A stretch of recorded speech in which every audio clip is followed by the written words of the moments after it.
Hey guys, what's up? Welcome back to another video. And I'm making a comeback with a new series on my channel where I'll be talking about the flaws and basically revealing things that I know about the society and the world as we speak. So, today's topic is why the Indian education system sucks. Why, according to me, it's a big, huge scam.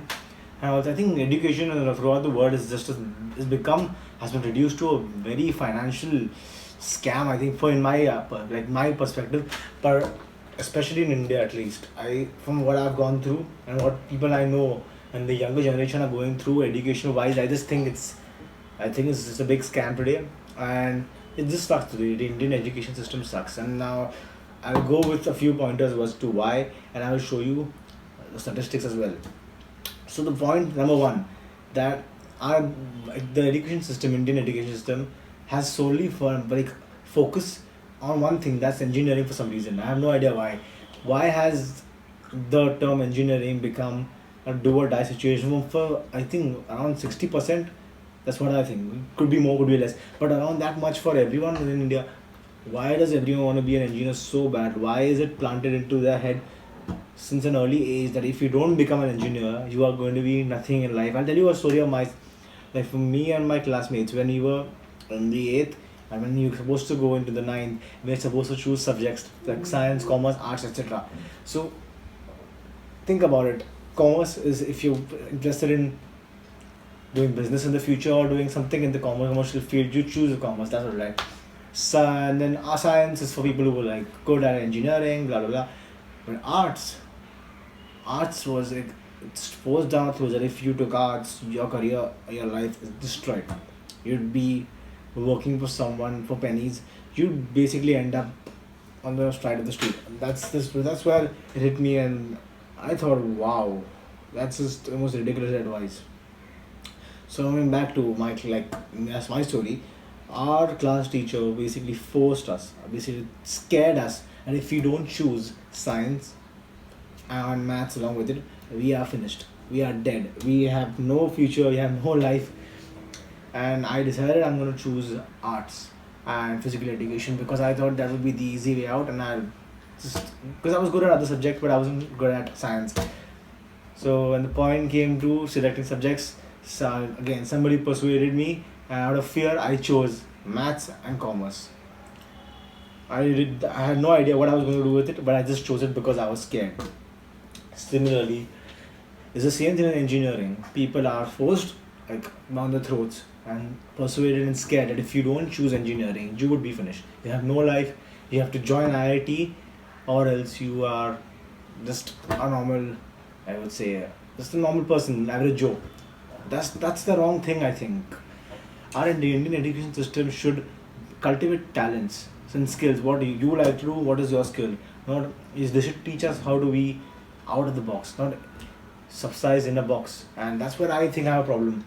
The point number two, the number of people who are just selecting science out of pure illogical reasons and then failing and being unable to do complete it because somebody else told them, somebody else scared them. It's the same point like I said in engineering. Like I saw in someone's video that the number of, I think the population of Switzerland, no, the entire population of Switzerland, that's the number of people who are engineers in India every year. So that's like producing a 10 times this population of engineers. That's the most ridiculous thing I've heard. So imagine that. And I have information as well. So people, when they tell me that they want to choose science, they should know what are the implications, what they want to do in life. Don't just take science and do engineering for 4 years because you have no idea. Then you know you can't cope up with it. You hate the job, you hate your life, and then you end up doing something that you actually wanted to do in the first place. So why do you waste so much time? Only because your parents or your friends told you to? That's wrong.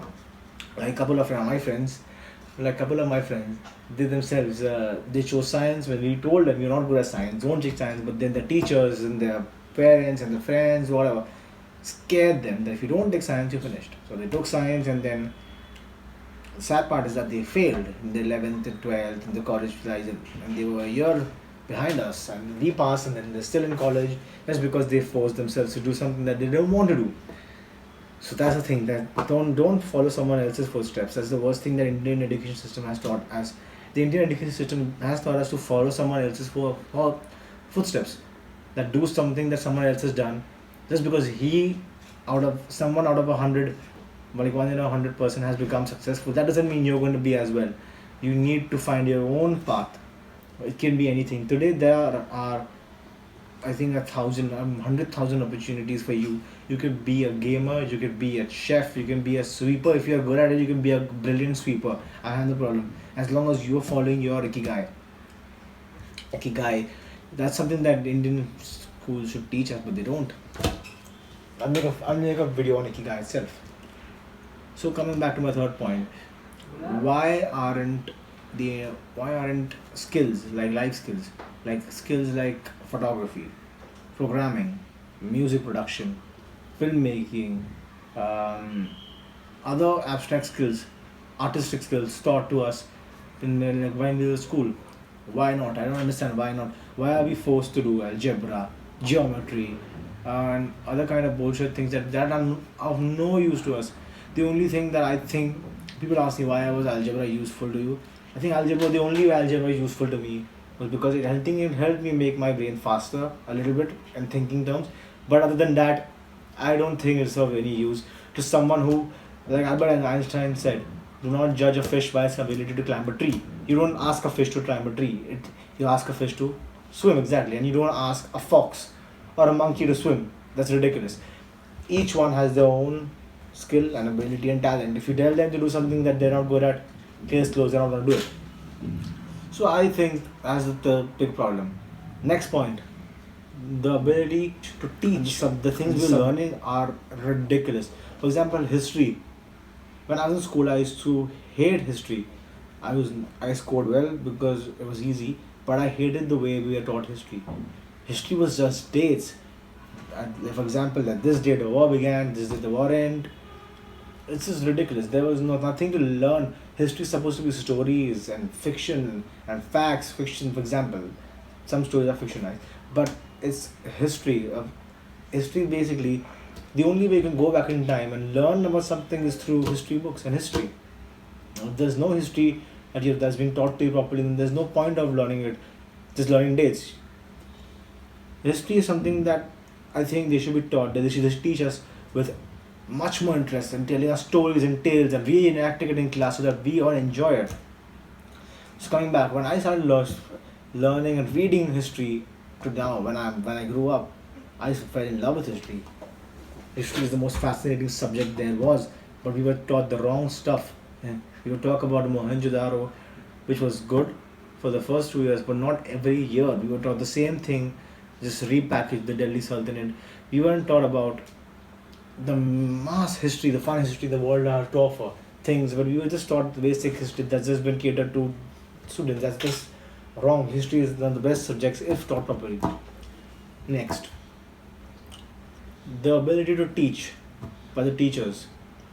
I think it's not their fault. That's what they've been told to do. But if a child, when a student is growing up, it's the teachers that mold the child's ability to face whatever the world offers or throws at them. If the teachers themselves aren't interested in teaching something, the teachers themselves aren't being paid enough, the teachers themselves don't know much about it, they're just doing the job. That makes no sense for the student as well. Students just coming, mugging it up and just vomiting on the paper. And then the best thing that I think that happened to me was the Indian education system offers mugging. I know it sounds weird, but I think it's the most stupid thing there is.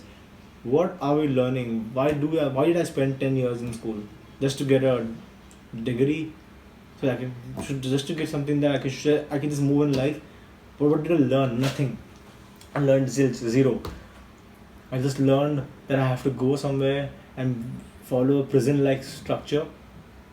Think about it. Schools and prisons are the same thing. You go at a certain time, you stay confined to those rooms, and then you have a certain time window that when you go out, just like prison, you go out and enjoy, do whatever you want, but then you're back. As soon as the bell rings, you're back. Your warden is your class teacher. Your principal is the dean, example, or the head warden of the prison. So that's the scary thing. Why do we follow the prison-like structure? It's a prison. Anyways, coming back to, so yes, the mugging thing. Why are we mugging something just for the sake of passing, and why aren't we learning practical knowledge? Like, if schools taught us how to go and do practical stuff, like create art, create music, create stuff instead of mugging engineering, why don't they teach us from an early age to build websites, to build electronics, build robots? Okay, I know that's not, robots are not really possible for the, because of the finance structure of schools, but then teach us to build something, teach us to do something that we can use. Mugging up is just going to make us look like fools. We're just learning and learning and learning, but what are we listening? What are we actually doing? Nothing.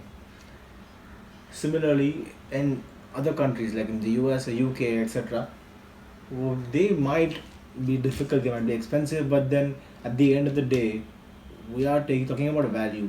What value are we taking from our school? Over here, nothing. In terms of engineering, more than 60 to 70% of people are unemployed today.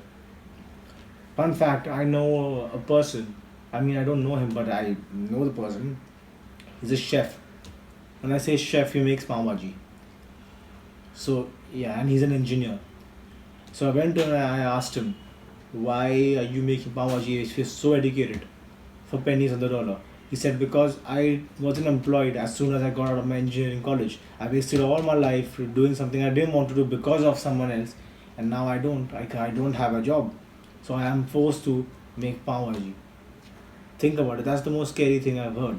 You spend so much money, you waste so many years, you waste your energy doing something that you don't want to do, and then you end up doing something completely different. Just imagine that. Now, my next point is, we are taught to be sheep from an early age. Thing about sheep is like, imagine this is a farm, okay, with borders and fence around it. The sheep have a routine, daily routine, that coming inside through the gate that opens. They have to walk inside, and that's it. And then they go out through that, and they do it in flocks, in groups. So there was a study done that once when those borders were removed and the sheep had plenty of spaces to enter from wherever they wanted, but still yet they all managed to do the same thing by forming groups and entering through a gate that didn't exist anymore, but the gate was planted into the head. Similarly, people today have been made into sheep. They always follow the same path the others, or 10 others follow, just together. And the ones that are out of them are considered to be crazy, considered to be useless, losers. That's something that needs to change. From an early point onwards, they should be planted into the head that no, going out of your way doesn't mean you're a loser. That means you're not fit for that life that they want. Some of them have other dreams, some of them have the abilities that they want to pursue, and they don't want to do that by spending their life in an office. Think about the basic thing. Why are we taught from an early age to start companies, to start businesses? We just taught how to work for someone who owns a business so that he makes all the revenue and you just get paid a piece of the pie. Why don't why aren't you taught how, like, why aren't you taught to make the whole pie by yourself? You aren't, because that way they can keep you dumb enough, they can keep you subsidized, and they don't want you to be successful. Imagine that. So I'm going to end this video here. It was just a short video of me talking about the flaws that I think that are present in the education system and why they suck. So I'm going to be putting new videos talking about stuff, talking about conspiracy theories, talking about a lot more stuff. So, and you'll see, also follow my podcast channel, Brown Sugar Podcast, where I run a podcast, and I haven't posted in a while, but I will continue to post on it. So take care. Thank you so much for watching this video. If you like it, please comment, like, subscribe. I will be back with new videos, and let's see. Thank you.